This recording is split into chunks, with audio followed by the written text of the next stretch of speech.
Who's the better Brady, Tom Brady or Brady Manic? Who on the cooler is the hottest? With their take, of course.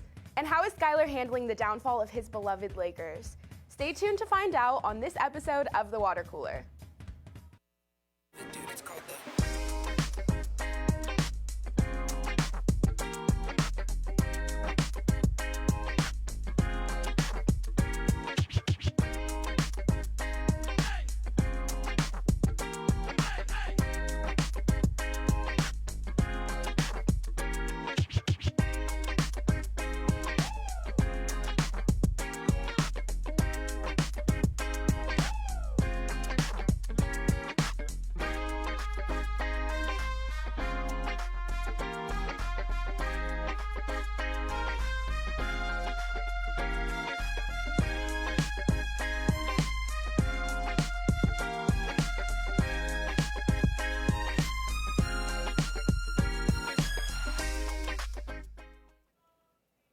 Good evening and welcome to The Water Cooler. I'm Paige Arredondo on the desk with Reagan Griffin Jr. and Nicole Sheeran. We have a great show ahead, so let's get the ball rolling with Water Cooler talk. All right, how are you guys feeling today? Feeling hype? I'm feeling pretty good. It was hot today. It was really, really hot today. Too much. It was super hot, and I see, Nicole, you're rocking your Carolina blue. Even though they lost, it's okay. About what we're going to get into. The 2022 NCAA tournament is in the books. This time last week, everyone was anticipating the big Duke-UNC matchup, which ended in a Tar Heels victory of 81-77. This game marked the end of a legendary run by Coach K. So guys, what sticks out most about Coach K's legacy? I mean, obviously, you got to start about the winning, right? He won so much, and ultimately, that's what makes a legacy in any sport, whether you're talking about Bill Belichick and the Patriots, whether you're talking about Bill Parcells and the 49ers. It starts at the winning, but the thing that sticks out to me is, like, how can one man successfully recruit so many people that are just universally hated, you know? Like Bobby Hurley, J.J. Redick, Christian Laettner, the Plumlee brothers. How can one person get so many people that I just don't like? Like, that's like first team all wish you could punch in the face. But, you know, the winning was cool too, I guess. No, I think Coach K is the biggest villain in college basketball in, the last 40 years. I think that's kind of a good way to sum him up. Like you said, the numbers don't lie. 5 national championships, 35 NCAA tournament appearances. But what I think of when I think of Coach K, and if I were to relate him to someone, it's that people love to hate the greats. Look at Nick Saban from Alabama for, football. People hate the guy, but it's because he's the best. And Coach K is hands down the best in college basketball. He never smiles on the sidelines. He's always very stone cold, very serious, but there's no arguing that he's the best of the best. No argument whatsoever. Absolutely. So on Monday night, we saw the confetti fall for Kansas after its 72-69 championship win against North Carolina.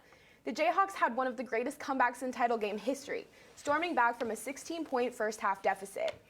What is the bigger story here, guys? Is it the comeback by the Jayhawks or the blown lead by the Tar Heels? Well, you have the Carolina blue. I feel like it's appropriate if you start. All right, I'll take this one. So a little bit of a touchy subject, but I gotta say that the Tar Heels blew that lead, hands down. I mean, first of all, it was the largest comeback in NCAA Finals history, which is pretty incredible. And then UNC's leading 15 points at the end of the first half? I thought they had it in the bag. I was feeling good sitting there watching the game. I was like, oh, we got this. But no, I mean, they quite literally fell apart. Every player on that Tar Heel squad just lost it in the end. Caleb Love went, 5 for 24 from the field. Brady Manic scored 2 points in the second half. Those star players just didn't perform, and it was a blown lead if I've ever seen one. Yeah. When we talk about sports, you think about narratives and movies and, written pieces of sports. Do we ever talk about the team that blew the lead? Do we talk about the Falcons? Do we talk about the Warriors? No, we talk about the Patriots and we talk about LeBron James and the Cavaliers. We talk about the Kansas City Jayhawks making this comeback. That's the bigger story. The poise, the fight, the grit, the tenacity that they displayed from top to bottom. Everyone on that roster who played in that game contributed. That's the story for me. Like that, the UNC, they'd already. Not that their story was already told, but they weren't supposed to be there to begin with. Yeah. You're talking about the number 1 seed Kansas City Jayhawks. It would have been the ultimate laying of an egg. Kansas Jayhawks, not Kansas City. Kansas City. Oh, Kansas City is in Missouri, Reagan. You know what? It is what it is. Did you learn nothing from Alex last week? You know what I meant, okay? Jeez. They're the story. The Kansas Jayhawks. My apologies. There we go. No, but Reagan's right. I mean, UNC, they're an 8th-seeded team, and that's exactly what they played like in the second half. They weren't really, if we're looking at numbers purely, they weren't really supposed to be there, and it kind of showed. Kansas was number 1, well, UNC was number 8, and it showed in those final moments. I do have to say, I was watching the game with Nicole, and she was living nice at halftime. I felt really good. I don't know what happened. Took a turn for the worst. You might have jinxed it. I know. You might have jinxed it. Pat Summitt was the head coach of the Tennessee Lady Vols for 38 years. She had 1,098 career wins, the most in college basketball history at the time of her retirement. She won 8 NCAA championships, and in her 38 years with the school, she never missed the NCAA tournament, nor did she ever have a losing season. She is truly a legend. Coach Dawn Staley just led South Carolina to win their 2nd national title under her tenure. Is Dawn Staley on track to become the next Pat Summitt? That's such a loaded question. I feel like it's not fair to put that burden on her shoulders at this particular juncture. Yeah. I will say that what she's accomplished, I saw a tweet that said it has the aura of Pat Summitt. Even though her statistics and numericals may never live up to that of Pat Summitt, to never miss a tournament is absolutely incredible to me. But for Dawn Staley to do what she's doing in the past couple of years, 4 Final Four appearances, 2 titles like that, has the same sort of aura of dominance that we saw from Pat Summitt. So you got to give her hats off to her, the South Carolina Gamecocks. They've played very well, over, not just this past year, but they've been dominant for a stretch now. So while she may never live up to that expectation, that's kind of like the ultimate bar to set for her. She's definitely going to have, you know, her name up there amongst the greats, perhaps on the Mount Rushmore of female basketball coaches. I like that. Mount Rushmore.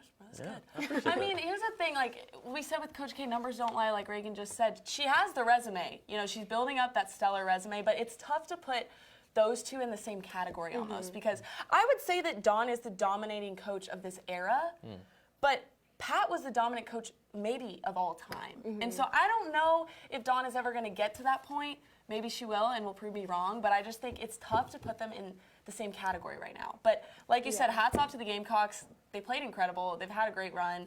They continue to have great runs. I mean, they've been ranked in the top 25 since 2012.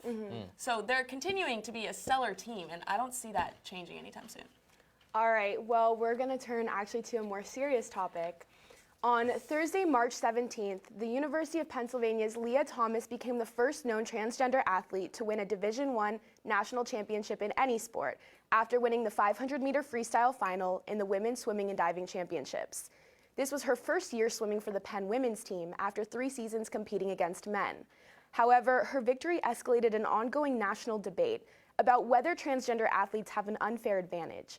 Caitlyn Jenner, a trans woman and former Olympic decathlete, said Thomas isn't the rightful winner, following a similar proclamation from Florida Governor Ron DeSantis, who declared runner-up Emma Weyant the winner. Jenner tweeted, "It's not transphobic or anti-trans, it's common sense." So, Reagan, Nicole, what are your thoughts about this particular subject and the wider debates about fairness of transgender athletes in sport? I mean, it's certainly a heavy topic. And first and foremost, I think that it's important to set the context that we're 3 cisgendered people sitting on this desk. And in an ideal world, it wouldn't be that we would have the final say on this. It would be the community that actually is going to be affected by the ramifications of whatever rules come about that get to speak on it. But since it is us 3 on this desk, and since it's personally me on this desk, I'm going to do my best to be an advocate for what I believe is right.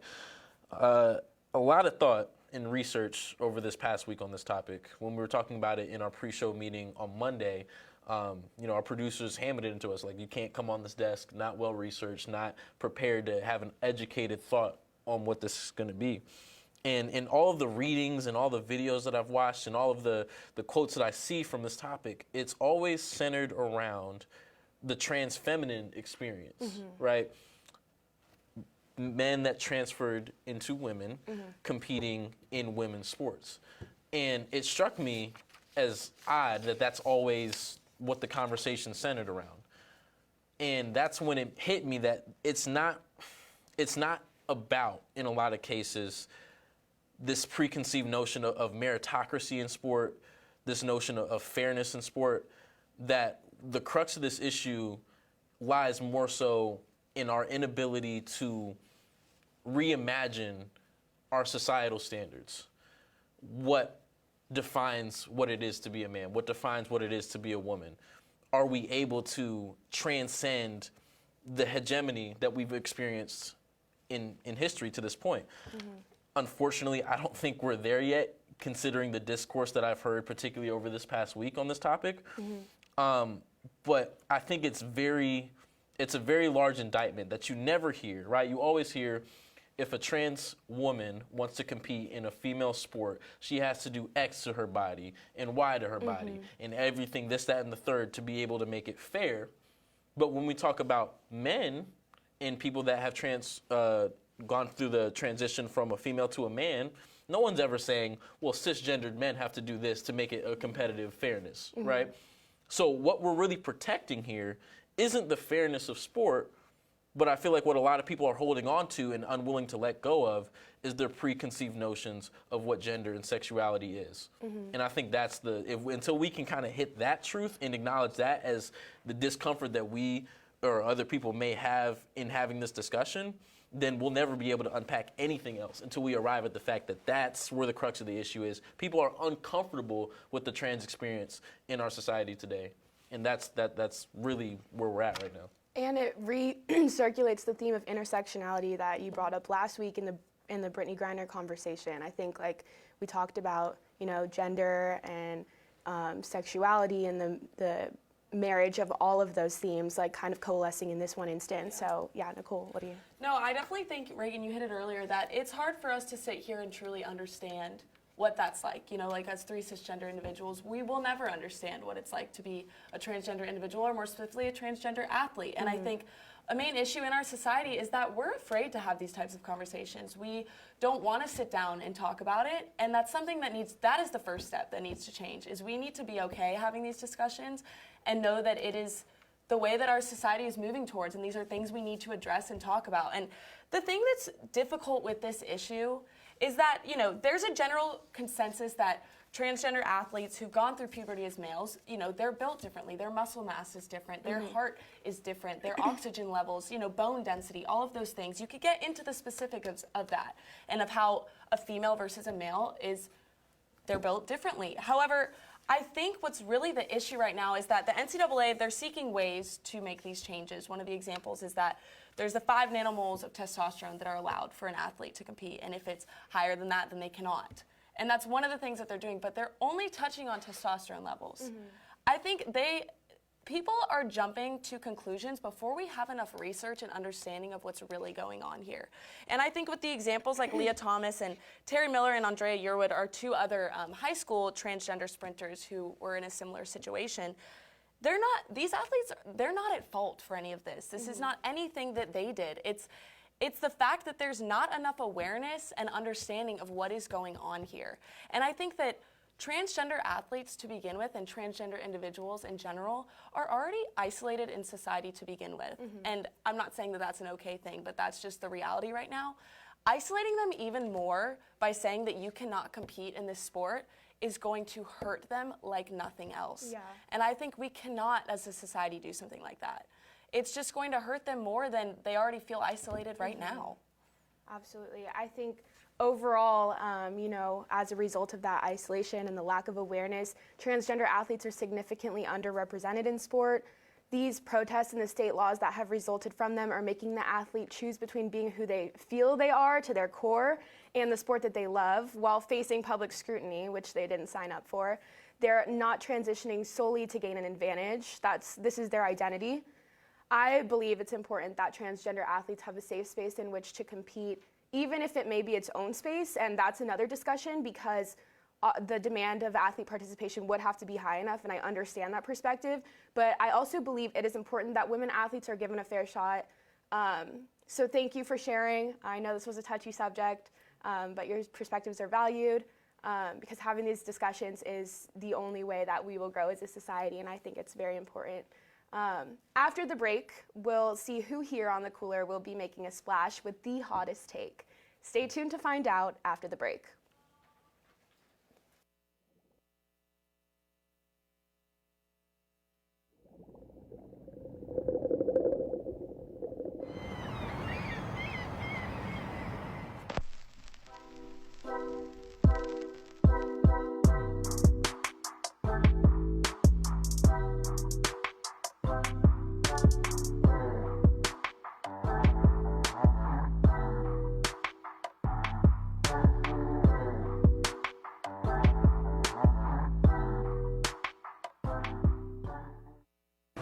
service announcement from the United States government. There may be goblins hiding in your house. If your home security isn't good enough, goblins could get into your house so they can find easy, accessible food.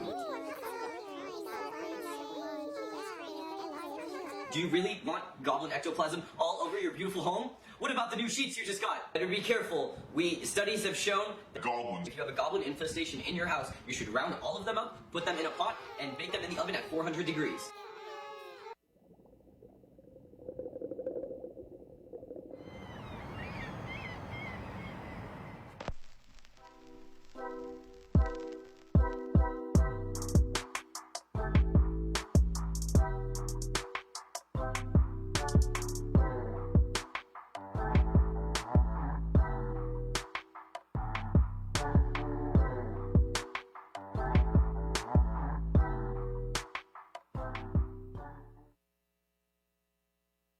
Public service announcement from the United States government. There may be goblins hiding in your house. If your home security isn't good enough, goblins could get into your house so they can find easy, accessible food. Do you really want goblin ectoplasm all over your beautiful home? What about the new sheets you just got? Better be careful. Studies have shown that if you have a goblin infestation in your house, you should round all of them up, put them in a pot, and bake them in the oven at 400 degrees. Welcome back to the Water Cooler. My name is Alex Blau, and now it's time for Hot Takes, a segment where we have the lovely cast and crew of the Water Cooler come up, give us their sports opinion, and we rake it from coldest to hottest. Coldest meaning most likely to happen, hottest being that's pretty far-fetched. First up, we have Felix. Felix, what do you got for us? So I'm going to do a water cooler first, and I'm going to talk a little bit of hockey. And I'm going to say that the Rangers, my Rangers, are going to win the Stanley Cup this year. Right now, they're 10th favorites to win at 20-1 odds, but I think that they have everything that they need. They've got an elite forward in Artemi Panarin, they've got an elite defenseman, Adam Fox, and they've got the best goalie in the league with Igor Shesterkin, and I don't think it's possible for a team to win 4 out of 7 games against him.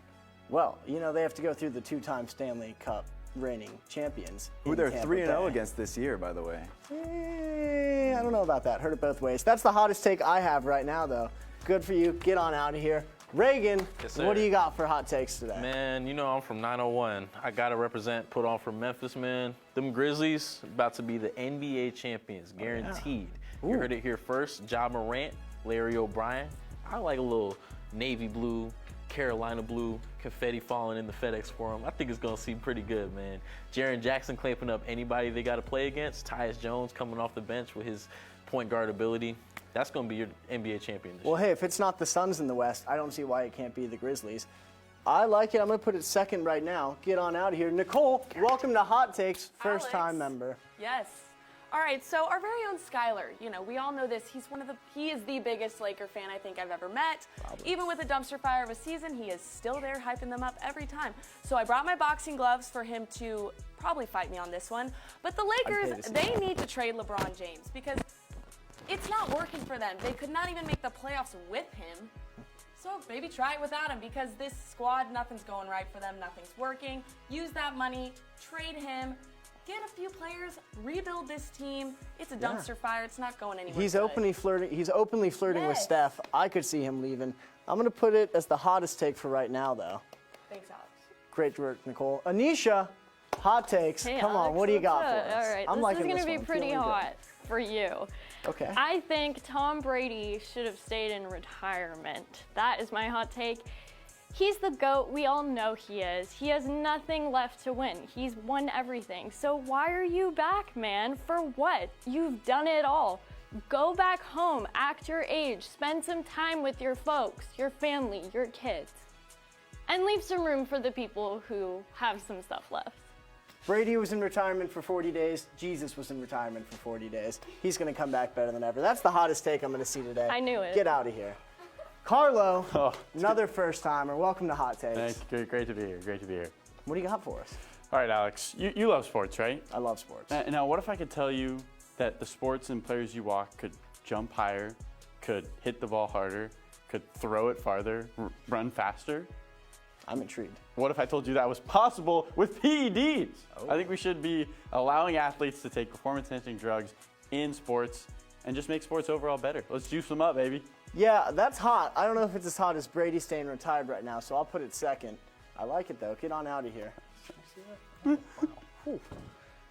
Skylar, hot takes. Finish us out here, man. What do we got? All right, I'm going to the gridiron here, and I know who the 2023 Super Bowl champion will be. And it's not any of these crazy trades that happened, because while everyone was playing checkers, the GOAT was playing chess. And Tom Brady is going to win the 2023 Super Bowl and retire at the age of 45.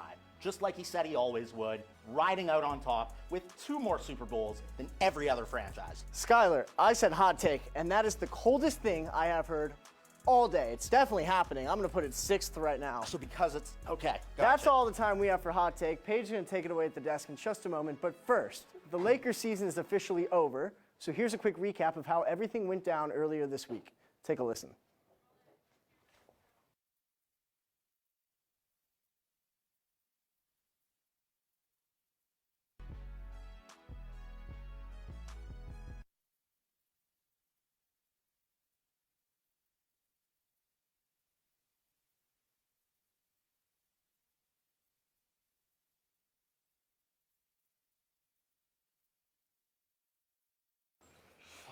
Welcome back to the desk. Carlo Jimenez and Skylar Treppel have joined me, and we just heard Magic Johnson's thoughts on the Lakers' elimination. Skylar, I'd love to get your input on what exactly happened and who's to blame for the Lakers' season. Wow, this is a lot.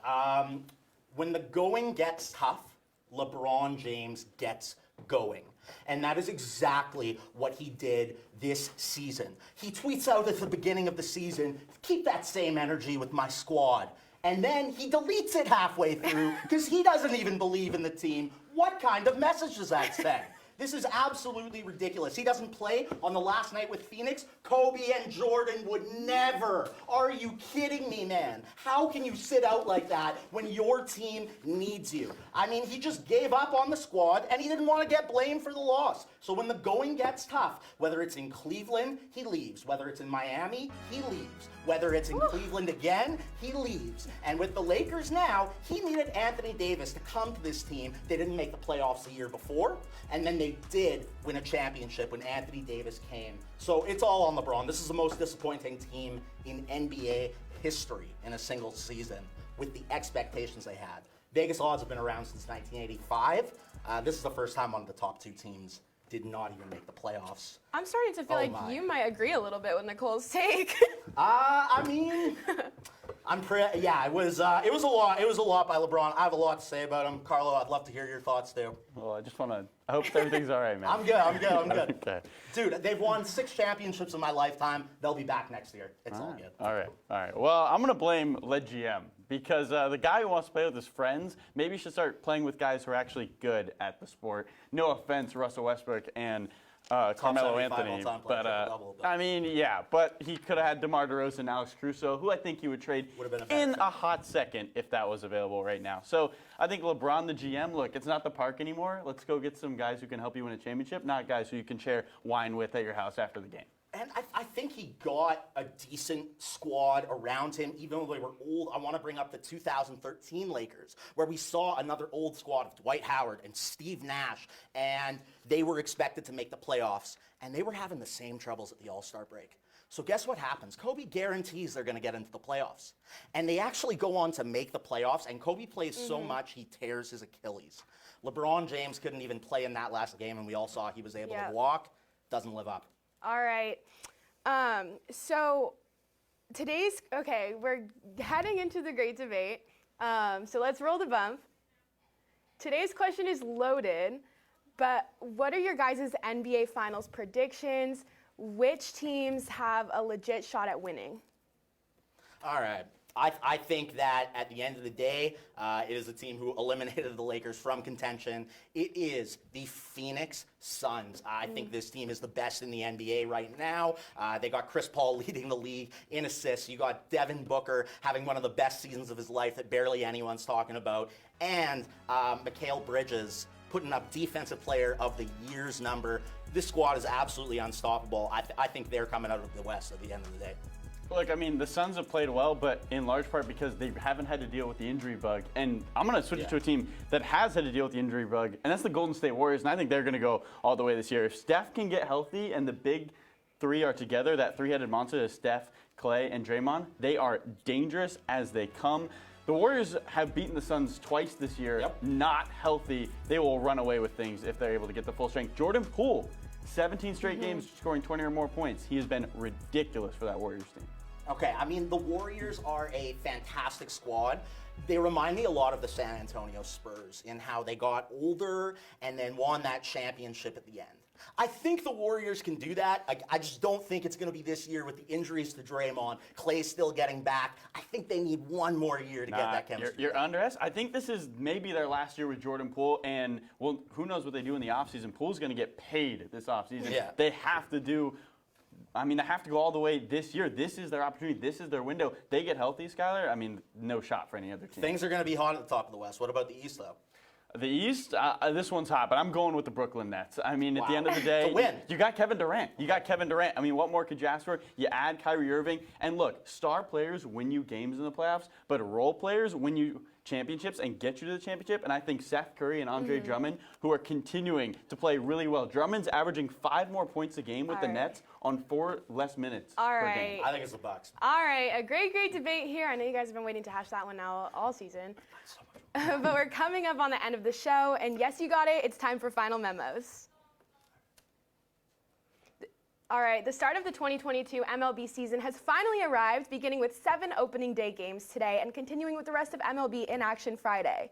It's time to welcome in a new year on the diamond. To celebrate baseball's return, let's take a look at the first pitch of the season. Oh, wow. I'm going fastball. right. That's my guess. Let's man. go. Beautiful. Good stuff. All right, what do you think is going to happen in baseball this year? I mean, I'm excited to watch that Dodger team. Most loaded lineup maybe ever. So we'll see. They're looking really good. I like the Toronto Blue Jays, but I think just after baseball spent the most money ever in free agency, the lockout, all eyes are on the sport, and they have a chance to really gain back some viewership. Definitely, it definitely built up momentum, this whole lockout, and it's time to play. So I think it's only fair that we reenact this first pitch here on the cooler to ring in the new season. Let's do it. Let's do it. I heard Skylar has a mean swing, so Skylar, we'll see if my hypothesis is true. you have a history of baseball, right? The Little League City Championships here. Okay. Nice. All right, ready? Oh. Get it. Let's do it again. Let's do it again. All right, well, that was come on, really come on. anticlimactic. Yeah! All right, redemption. Let's go, baby. All right, unfortunately that's all the time we have for today's show. Thank you so much for joining me, and we'll see you right back here next week.